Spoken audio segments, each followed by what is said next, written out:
So if you could just go around, just introduce yourselves again, just tell a little bit about yourselves and what is your definition of reality?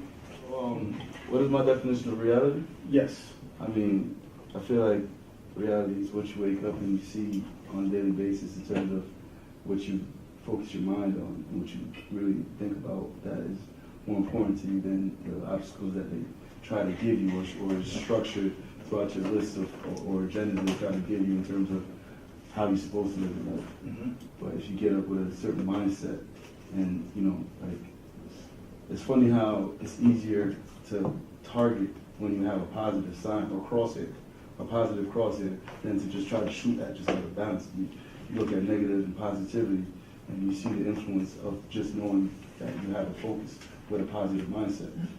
So like, I craft my reality through having a positive mindset about accomplishing the dreams that I want to achieve. Okay. So my name is Mike Krieger. I'm a master's student here at Sacred Heart in the Media Literacy program. So my definition of reality, I think that what's interesting about that concept or like the idea of reality is that all of our realities are going to be different and subjective. So I don't think that, like, I don't have a universally applicable definition for reality. I think that's something that's actually not possible to pin down. But if I were to try and assert some definition of reality, I would probably say that it's all the kind of tangible, sensory kind of things in our life. I think reality is far more complicated than just what we see or hear or feel. But I almost think this is like a great discussion to have, but it's a very difficult one and almost like tough to do in an hour. But it's a fascinating question. My name is Taylor Joswiak, and mine is kind of similar to what Mike said. My definition of reality, what I wrote down here is just what you feel, see, experience in your own life. So I would agree that it's kind of like a tangible, subjective thing in general. Okay, cool. And there's no right or wrong, it's your definition. It's your definition of it. I'm Mike Kastner, also a grad student here. I guess I define reality as just really what like your own personal perception of experiences. I think that the certain events and things that happen in your life kind of define, they become very real to who you are and how you live your life moving forward. So they can be it's very subjective and kind of same with Taylor and Mike's. Thanks. I'm Lori Bindig. I'm a faculty member here at Sacred Heart University in the School of Communication and Media Arts. That is a really tough question, and I'm glad I got to go fit. That my definition of reality is the intersections of the individual and collective lived experiences. I'm Katie Prandella, and my definition of reality is also that it's your lived experiences and your story, but then it's also the stories that are told to you by both family, community, and media, and it's the whole what you see is what you know. So there are many opportunities that could be there, but if you don't know that it's an option, you may not take it. Okay, hi, I'm Lauren Biatowitz. My definition of reality is that I think that it's probably more created by the mind than what you are perceiving, because I think that everybody's definition is going to be different based on those lived experiences. And I mean, I think we're at the point where, we're far down the line where we can mention the media as well, and the fact that that plays a part in what people are believing. We have the term reality TV. However, I think we can all agree that it is certainly not reality, even though it's filming real life people. And so, I think it's very relative at this point. And when I think of if I'm, I've never done this before, but if I go back to reality, come on. I mean, you never know what a student is thinking really in their mind, and they could be on another planet and not, and thinking about something else that is important to them, I guess. It could be very real to them. They might be dangerous. All right, I'm James O'Hare, student here. Background is history, political science for undergrad.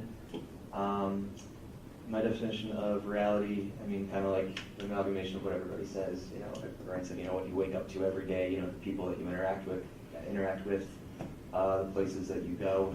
But I also like what Katie said in terms of like your perception of other people and how they live as well is definitely a part of it. And I kind of feel like media literacy, like a lot of it can kind of challenge what your perception of reality is, which is very important in terms of actually, you know, being progressive and kind of moving forward as people. Cool. Thank you. I'm Bill Usman. I'm a faculty member here at Sacred Heart University and the director of the Media Literacy and Digital Culture Graduate Program. I'm going to steal my answer, actually, from a communication scholar named Paul Václavic, who wrote a book called How Real is Real. And one of the things he argues in this book is that there's actually more than one reality. There's what he calls first order reality. There is such a thing as reality, right? There is a real world. There are things out there.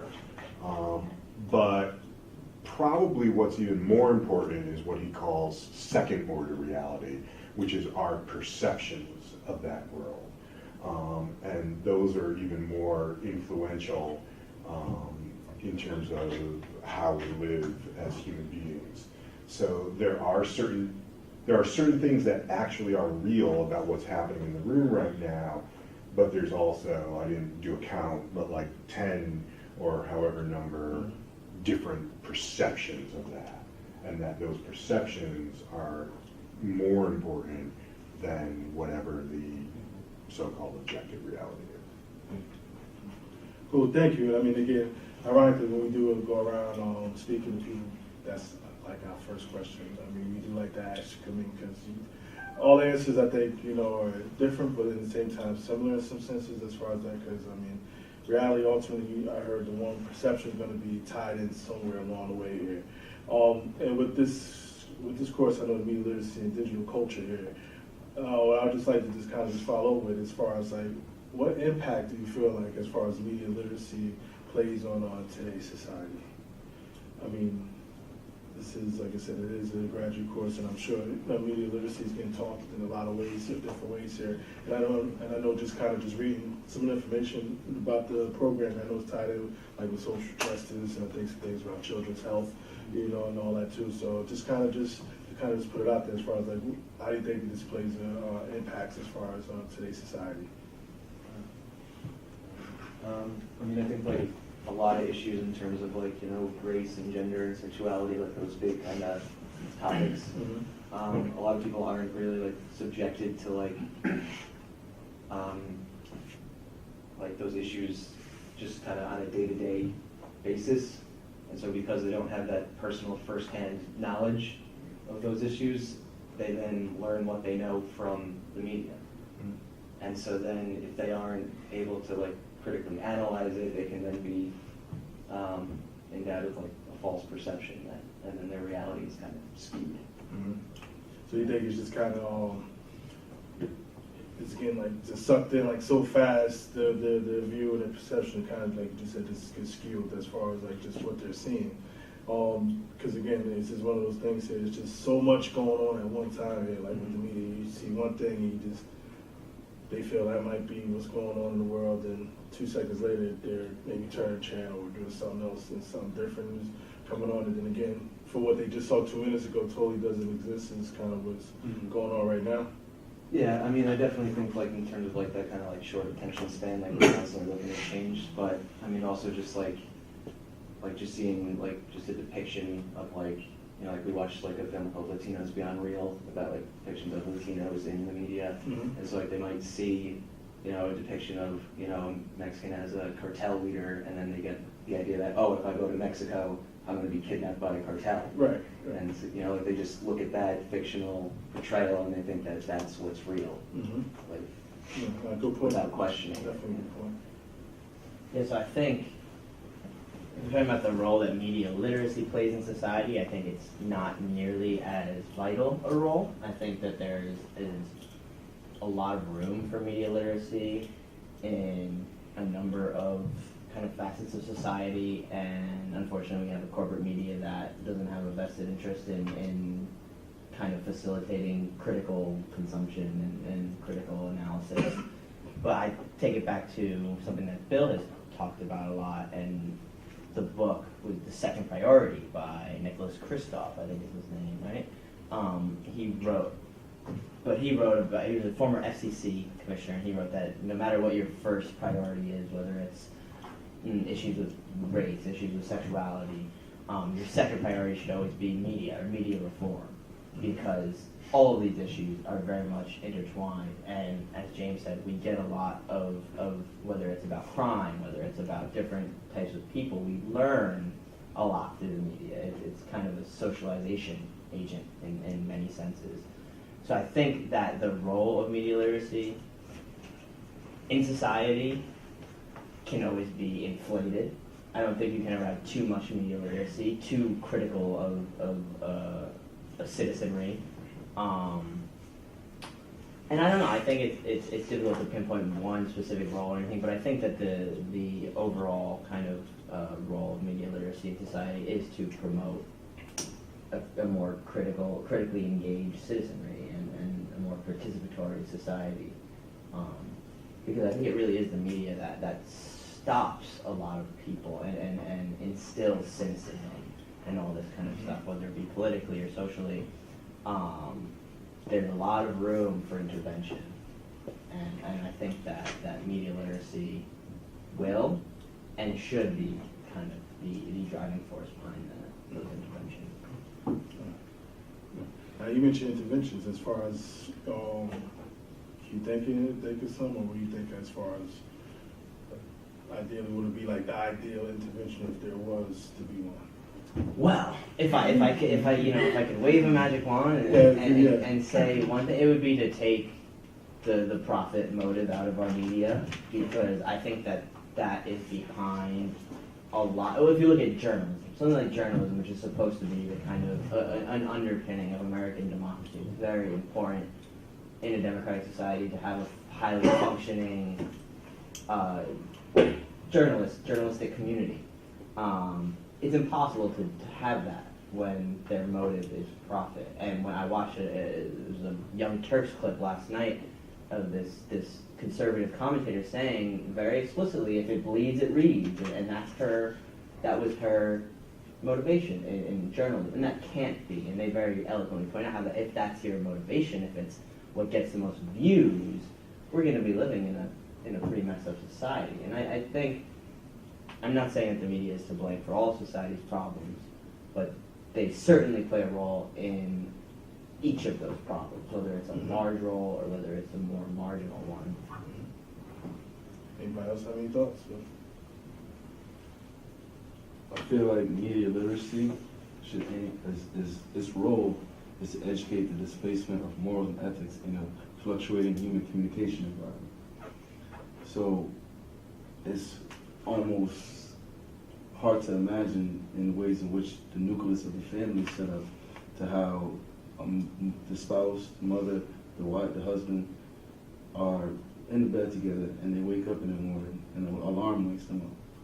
And then after the alarm wakes them up, they're spending at least 5 or 10 minutes on their phones before they even turn over or say hi to one another. Mm-hmm. And then they walk out to go, say what's up to their daughters or the kids, and they sit at the table. They can't have an engaging conversation with them because they're on their phones, because they have work and they gotta be up to date with the stock market, their emails, there are different things that's going on behind the tables of what they're missing out on in front of them. That's right in front of them. We talk about creating a society that reproduces. If we don't have the right education, we're going to create a society that is more detrimental to and destructive to the tools that are given that are supposed to help makes it so much more convenient to live. Right. And I think, even with the family piece here, just kind of disclosure on my end, this was probably about a month ago. I have a wife and I have a 2-year-old. It is caught myself, her and my little one. We're just sitting in the TV room where all of us had some type of electronic Yeah. gadget in her hand. And I said to her, I was like, is this the new family time? You know, that's what I kind of said. And I put my tablet up.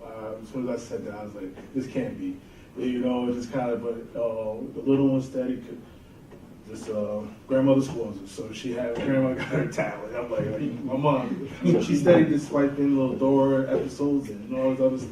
But it's just one of those things, like, is this what this comes to? Because I'm sitting there, I'm just like, I could just see it's like being a poster somewhere, like the new family time. You know, and again, I think that ties into like kind of some of the stuff that you just mentioned as far as waking up, you going to your gadget before you even say good morning, how are you? You know, this simple, genuine things that are getting lost here. And with that being said, I just think as far as cell phones, does anybody feel they're addicted to their phone, or partially addicted, or can you guys live without it?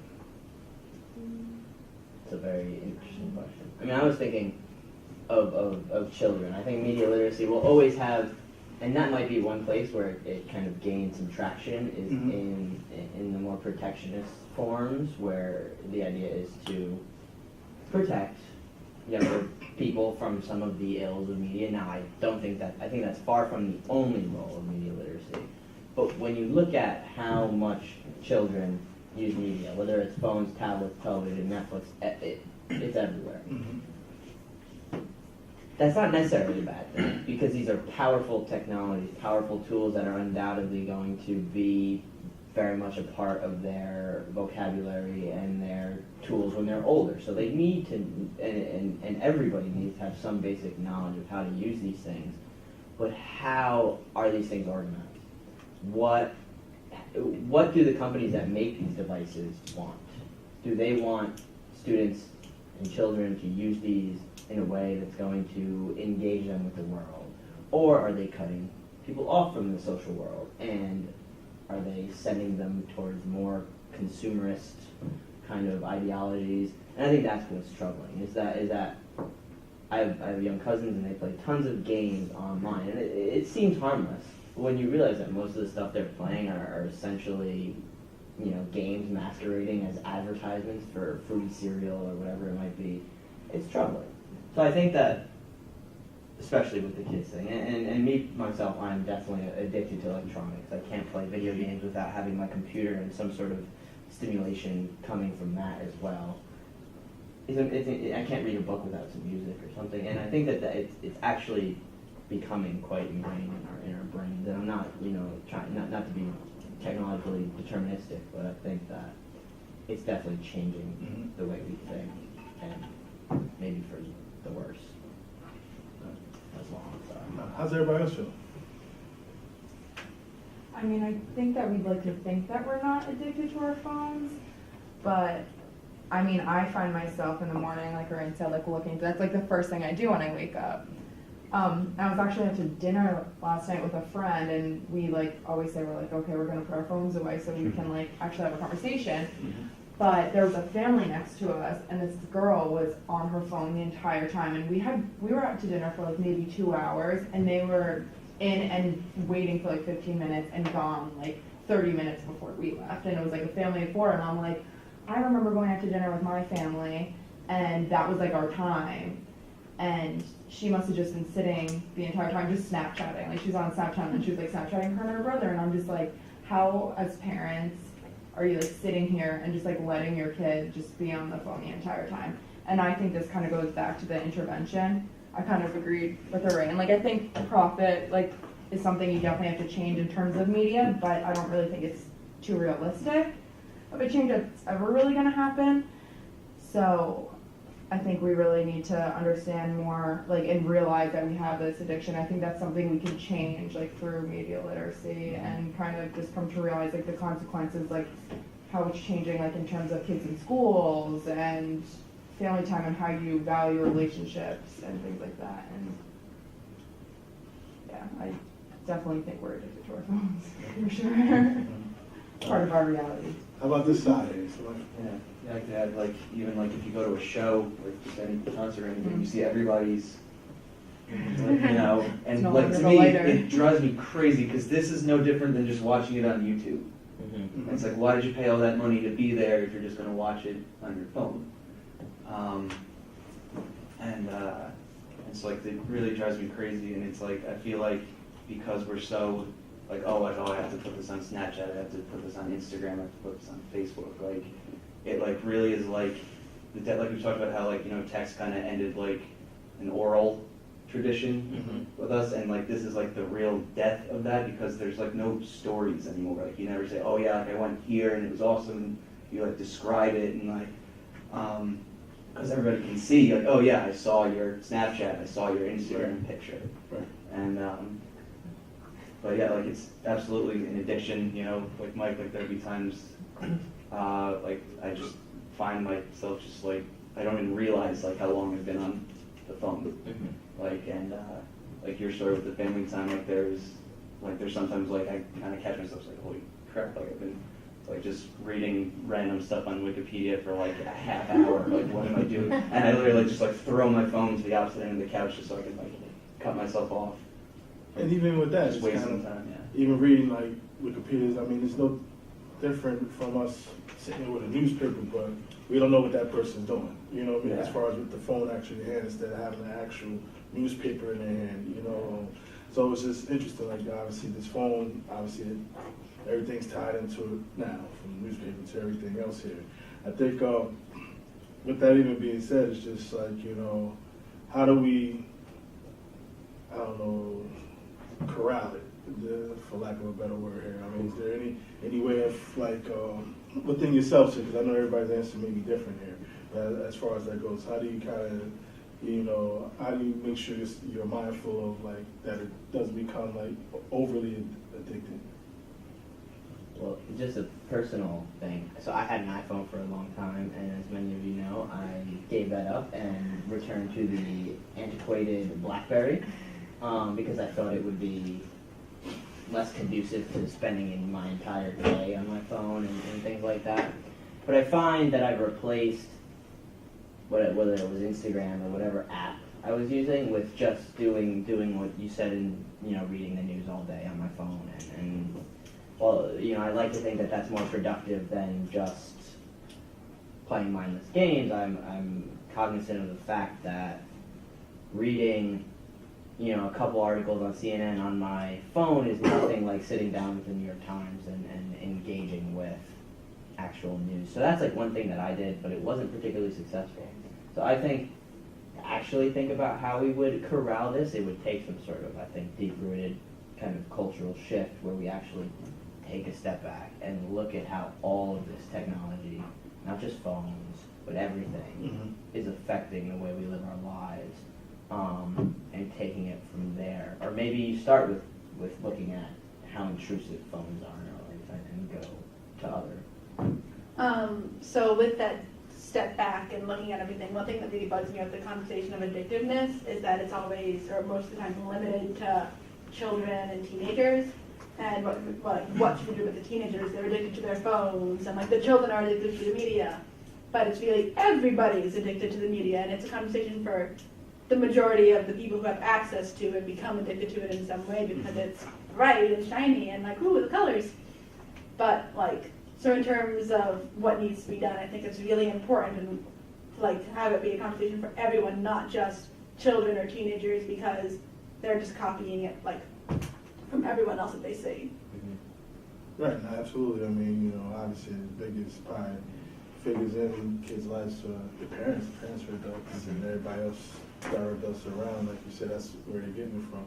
Question just as a whole, as far as what you guys have been studying here, I want to just kind of go around to child's health as far as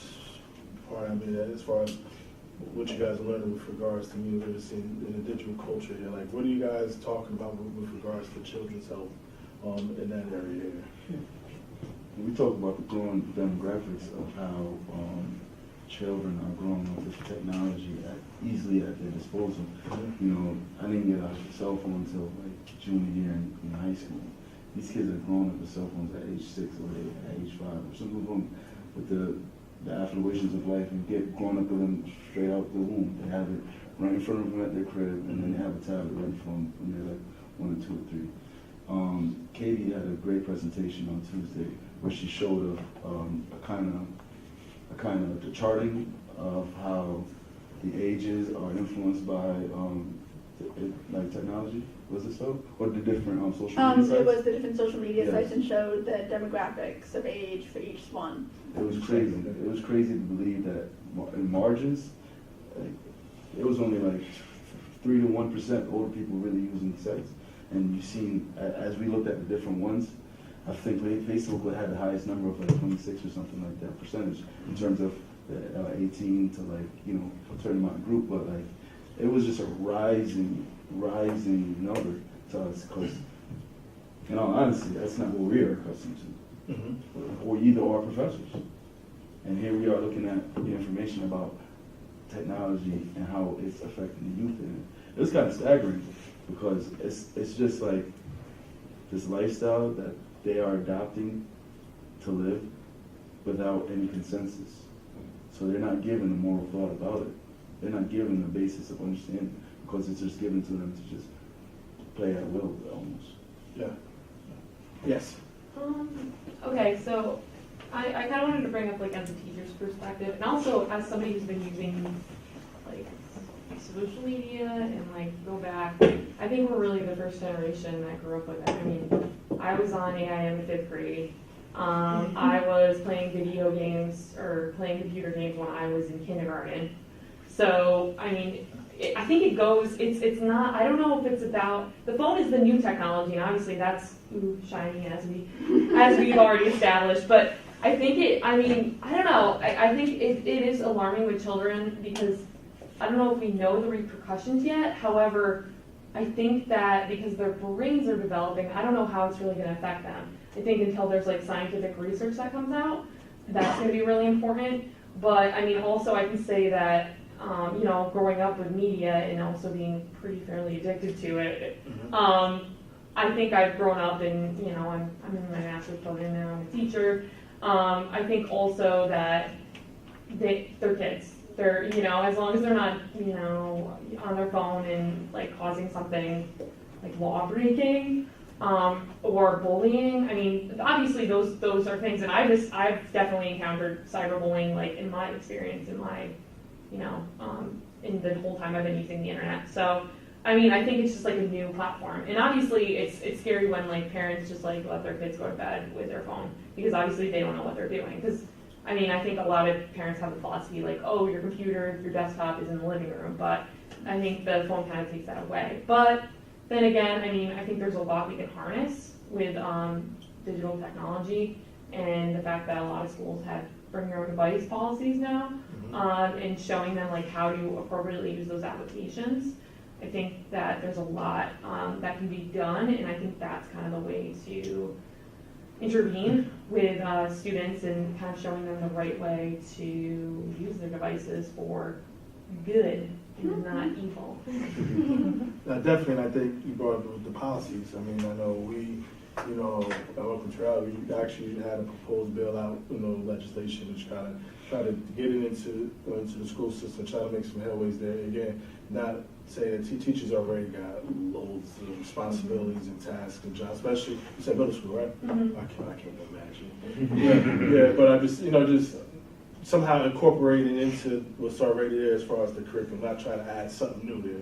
So again, I mean, it's just one of those things that we're still trying to push and advocate for, because I mean, you know, obviously some school systems are better off than others, but I think as a whole, everyone needs it in some type of shape or form here. Question, even just kind of just around children's health here. I know we mentioned the phone, we mentioned some of the stuff with the tablets here. What do you guys think about sex trafficking when it's tied into all of this? Like sexting? No, actually, sexting kind of ties into it. You want to just think, just kind of some of the, you mentioned cyberbullying. I'm just taking it an extent further as far as like what's, these kids are just, you know, getting exposed to like being sex trafficking. I mean, Connecticut is kind of the middle state. You have New York, you have Boston here, and it's becoming so prevalent, like meeting people in the escort pages.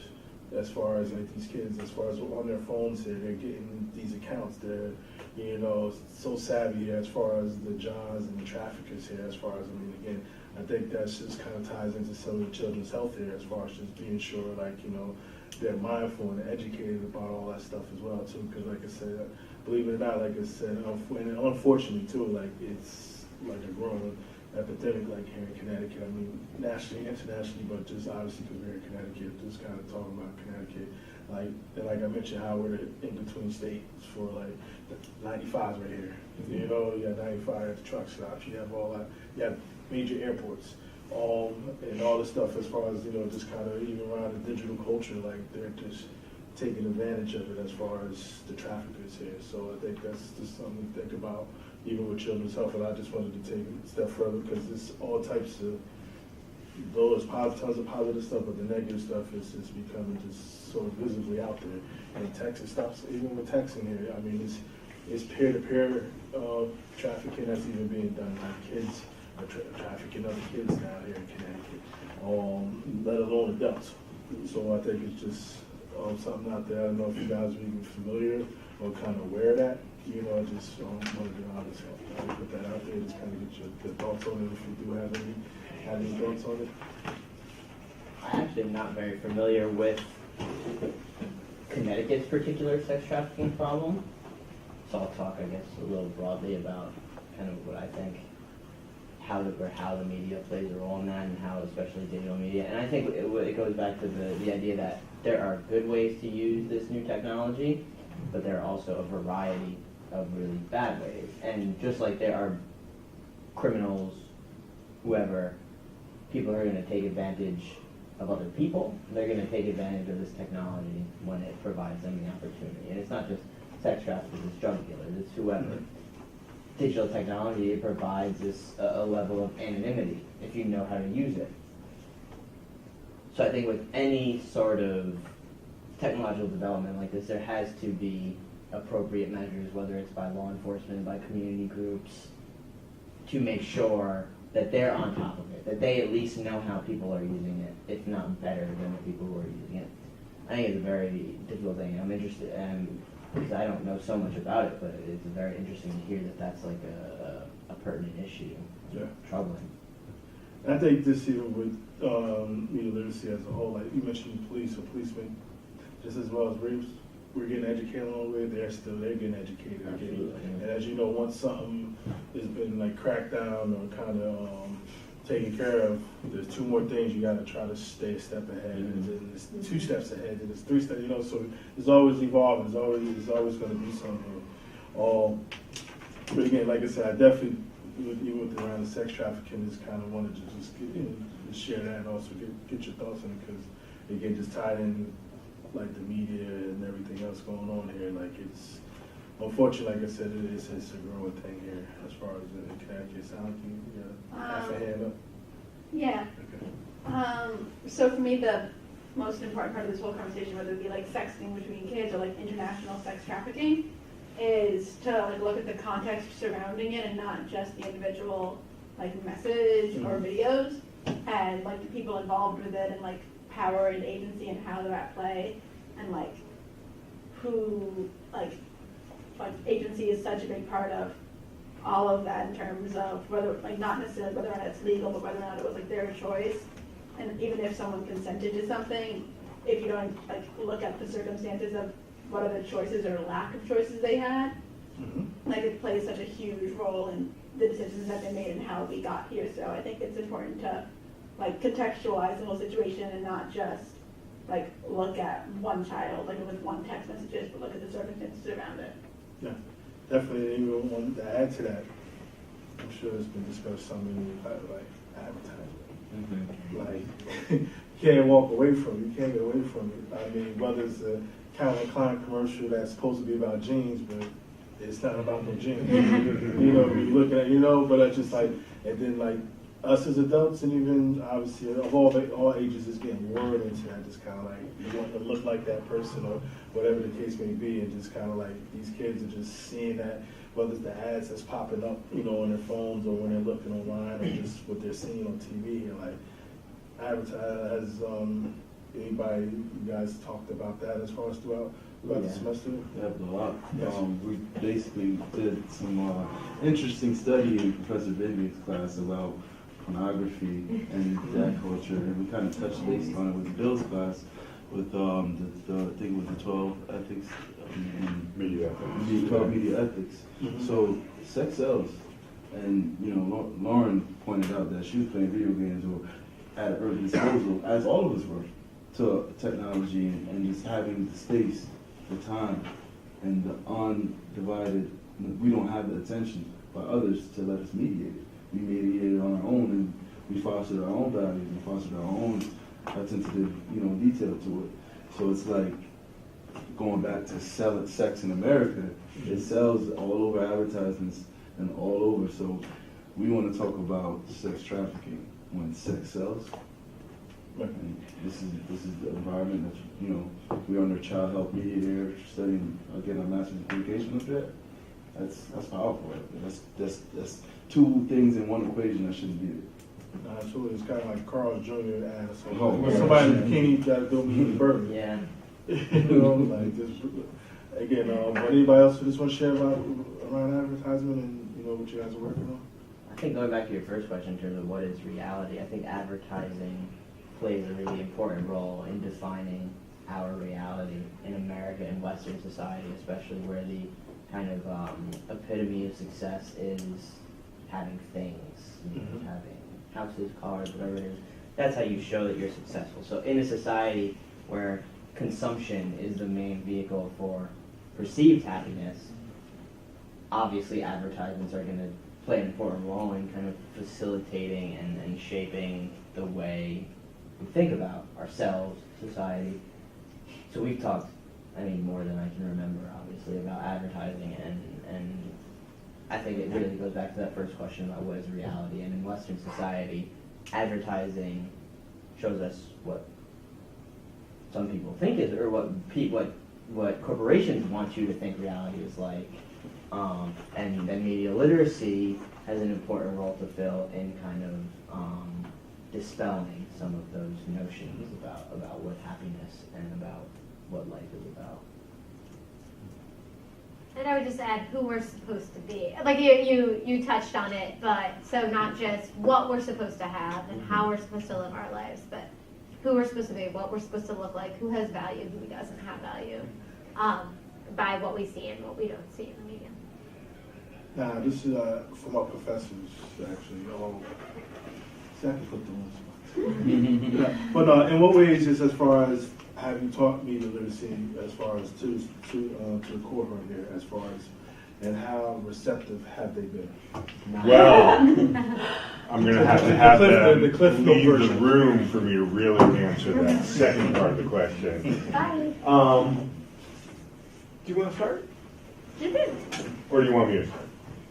You can go. So, I come from a perspective very much of critical media literacy, because I think there's lots of different versions of media literacy.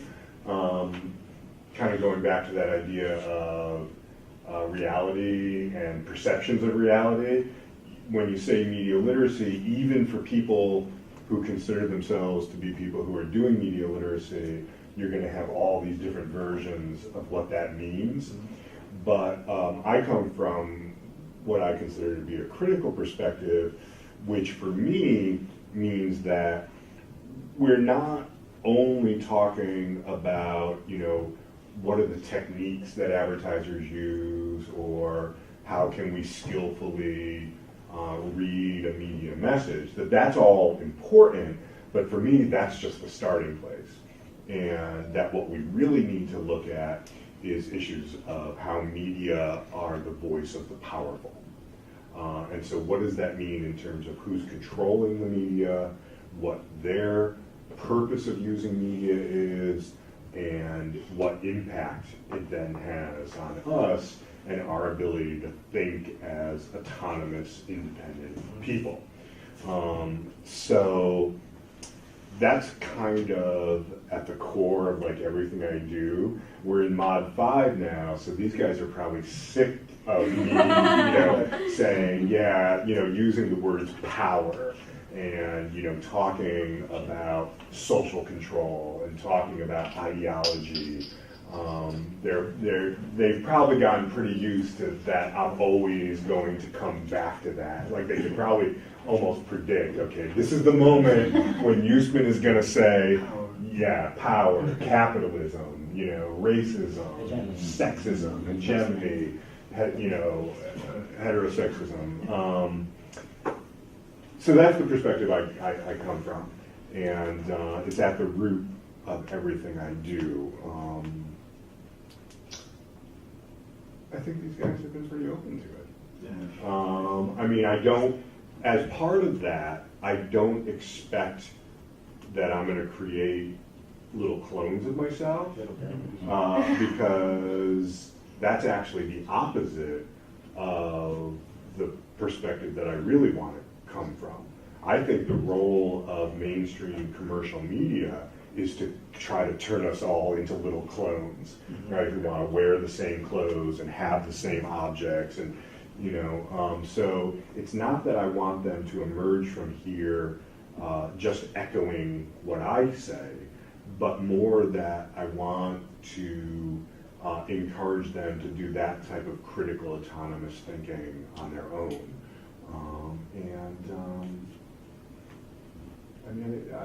I feel like they've been pretty open to that, and that they're not afraid to talk about dissenting perspectives. We had like an interesting discussion in class on Tuesday night about selfies, right? And some of us have like a pretty negative perspective of the role that selfies play in culture.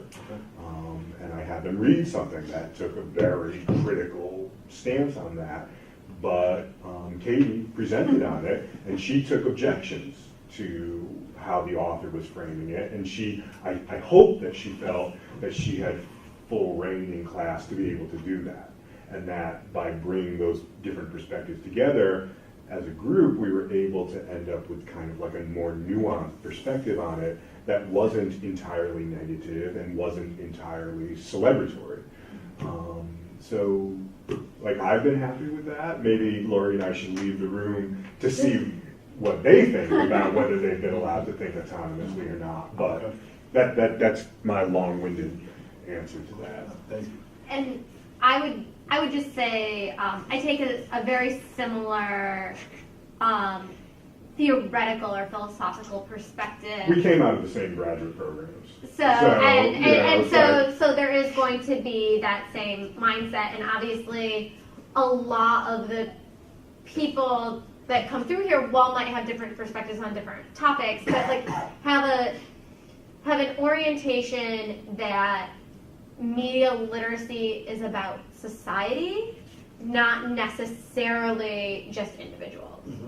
And so that, yes, media has an impact on individuals and their lived experiences, but it's not just, oh, well, I turned my phone off, so everything is fine, but understanding, well, if I turn my phone off or if I leave it alone, that might be good for me, but how does that impact everybody else? And I really think that it's about that our approach in this program is about these like social justice, and whether or not that's about race, class, sexuality, consumerism, or whether that's about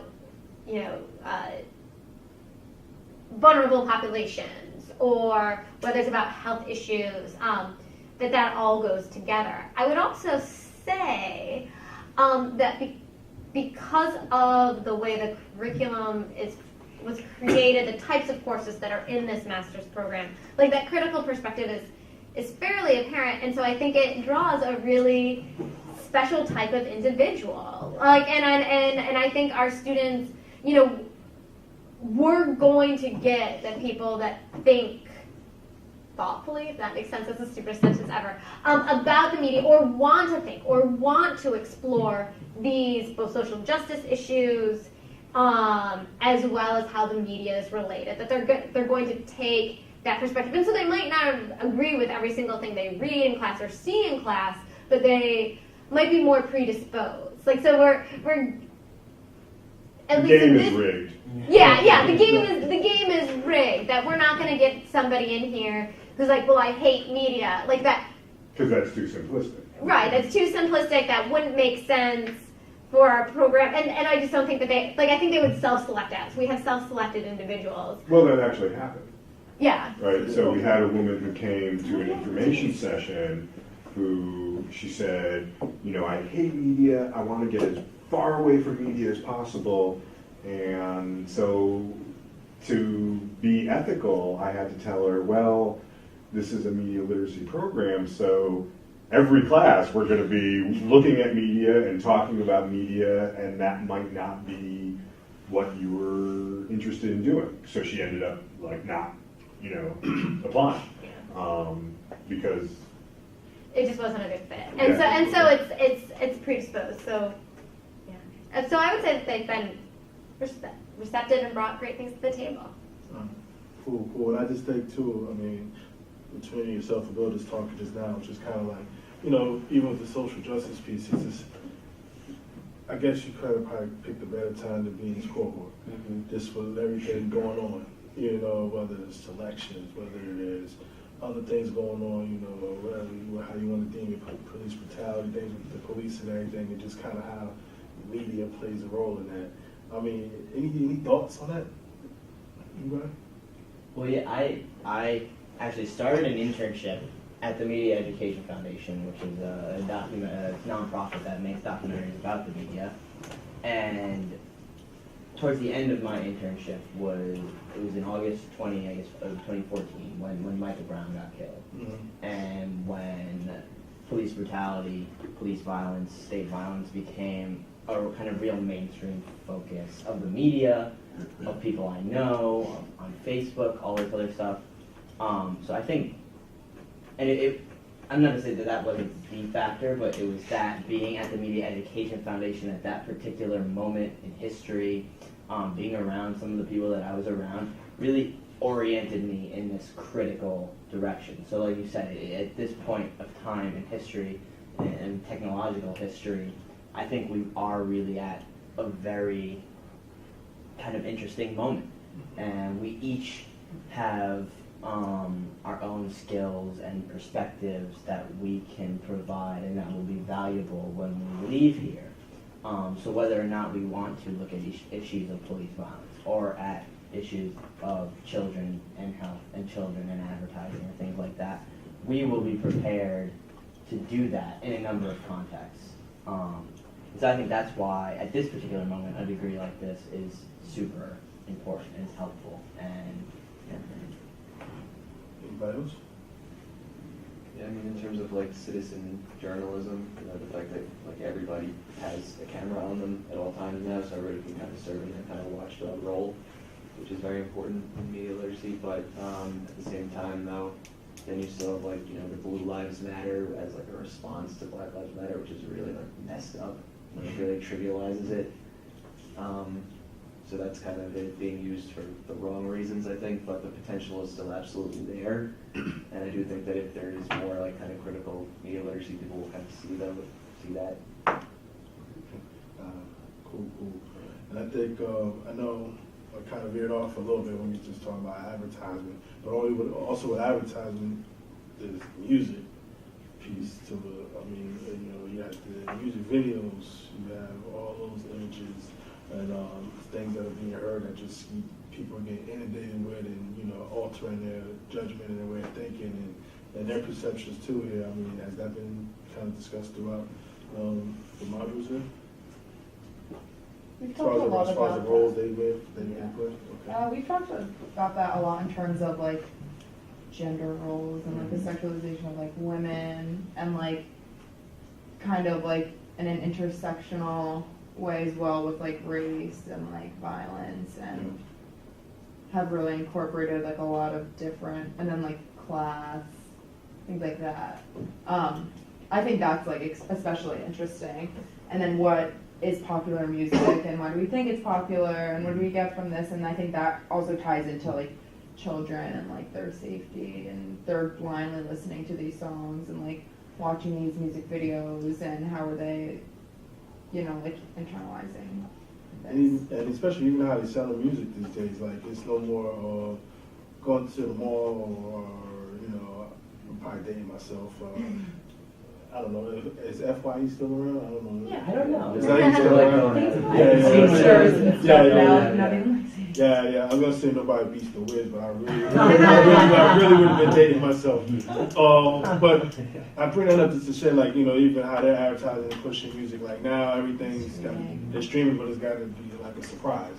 I.e., like Beyonce dropping 12 at night. And even speaking of Beyonce, like one of the others, even with the album coming out, just kind of like the emphasis on like even the song or even the one-liner that's kind of been the whole thing was something about Becky. I can't think of Becky with the long we all know. See? Yeah. See? Yeah, it is kind of like that's all you hear. You don't hear no other songs there, but you hear about that and what that means. You know what I mean? As far as the connotation and everything that's behind that, though. Again, it's what they want us to hear. It's what they want to drive home, and you got the little girl Steven saying that, not really knowing the meaning of it, but the boy they probably saying it to does. I mean, it's just a lot of mixed messages, a lot of things that's going along with that. So I think it's again, all of us kind of tied into this and continue to educate other folks as well. Around that too, as far as just being what you was put out there is not necessarily reality, but just kind of just being mindful of that, like with the music, with the videos. Somebody said they just did a paper. You had a topic around like websites and all the other stuff. This is early on. It was something around discussing websites. Oh, the amount of time people spend on websites. Yeah. So. As far as the younger population, I mean, what was kind of the higher percentage as far as what website was probably like up there? It was what age? Snapchat. I think. Like it was all the different social media platforms, and then what age range? Instagram's up there That's too. all the kids I worked with were saying like they were on Facebook, but then like older people started going on it, so then they moved to Instagram. Another one's Snapchat. Yeah, Facebook is definitely probably for what you deem to be older.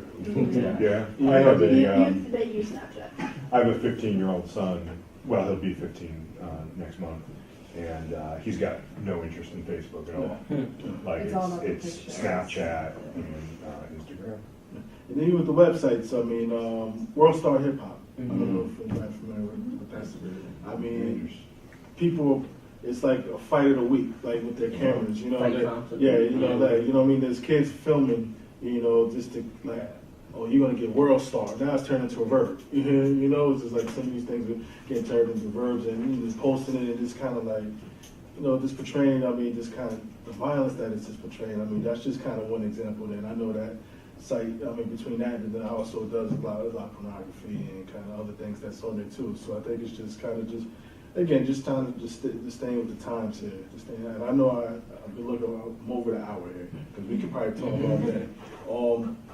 But I would just tie this in. I mean, is it anything just from being in this program that you, again, I know obviously your job and all the things that come with, being in the real world, real life and responsibilities, but is there anything even outside that you would like to just take away from, the program here, now that you guys are involved in it?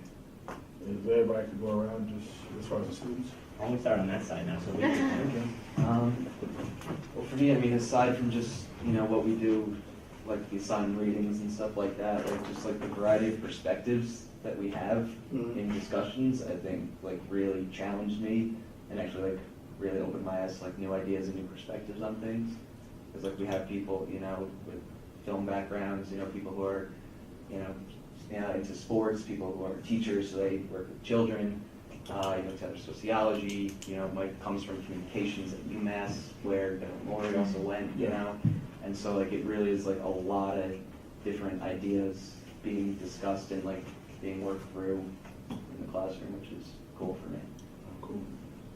Okay, so I think that has helped me probably be a better teacher because I'm better able to get my students to think critically about the media and also about, a book is certainly media, so that definitely fits in there. I think it's also allowed me to realize what's missing in terms of media literacy in the public schools and giving me a chance to fulfill that with my capstone project is going to be very rewarding. Good, good. I just really enjoy discussing and debating things with everyone in this room, and also Kelly and Matt. Like, it's just so interesting and compelling, and I have a chance to talk to people like in depth about the TV shows and movies that we all watch. Because with like most other people who aren't that into media literacy, they just want me to be quiet and just Not knowing that they're like they'll let me talk to them for like an hour, but then they're like, okay, like let's be done with this now. Whereas in here we can have very long discussions about like, yeah. what are we talking? We were talking about Grey's Anatomy before this started. Yeah.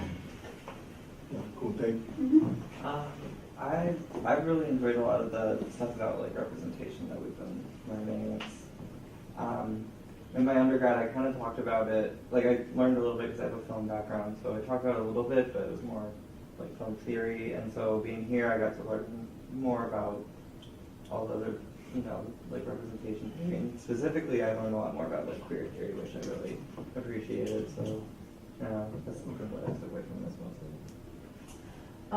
Well, I'm absolutely loving the program, and and I don't know, it's just nice that exactly like everyone has a different background, and I've learned so much. Like I like to have thought I was like this open-minded person, like with my sociology background, like I know about oppression and like representation, but then hearing everybody else's points of view has like really broadened my mind and like the way I think about things, the way I see things.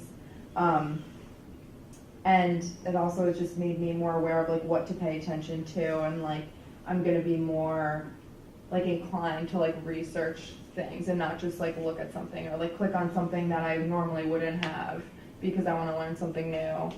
And because especially, I mean, we're gonna graduate in August, and I'm not gonna be able to like hear about like this like band that like you and Matt talk about, or like like this sports team, or like something that I would have never like looked at like previously. Like it just has broadened my mind, and Reunions.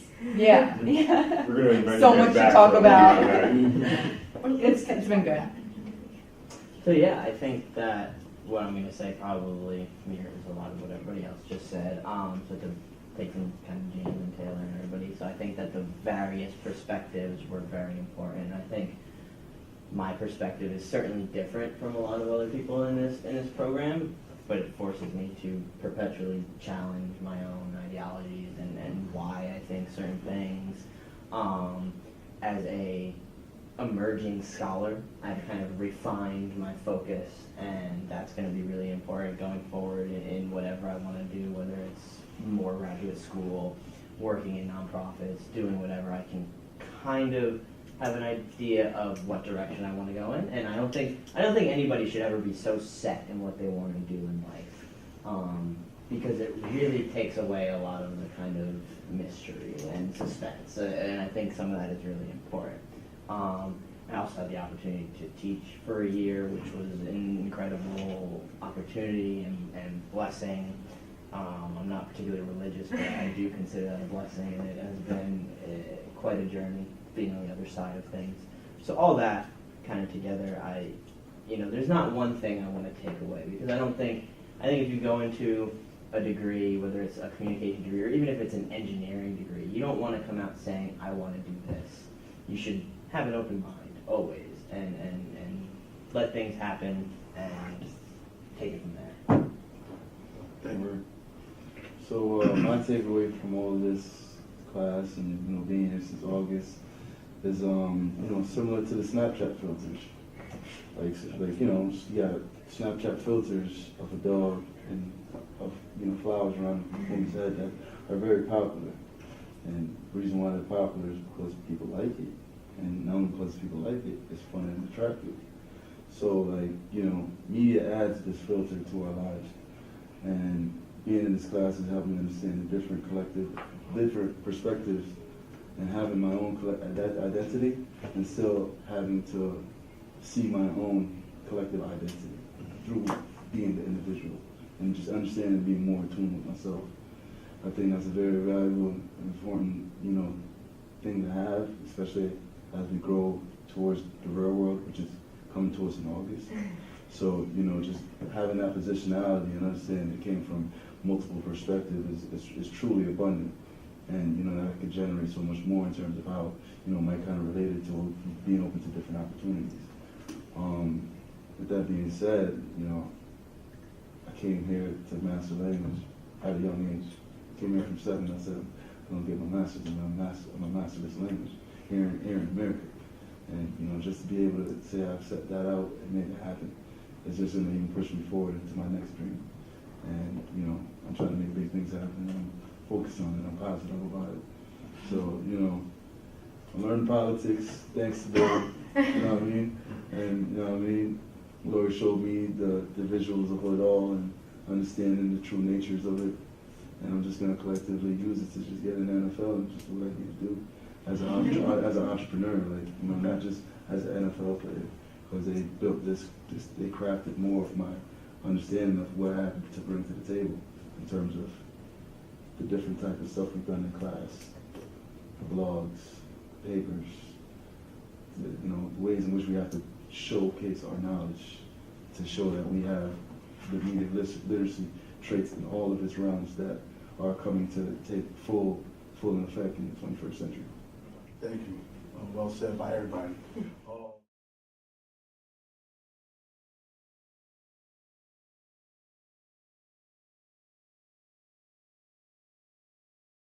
From Sacred Heart University, welcome to reality.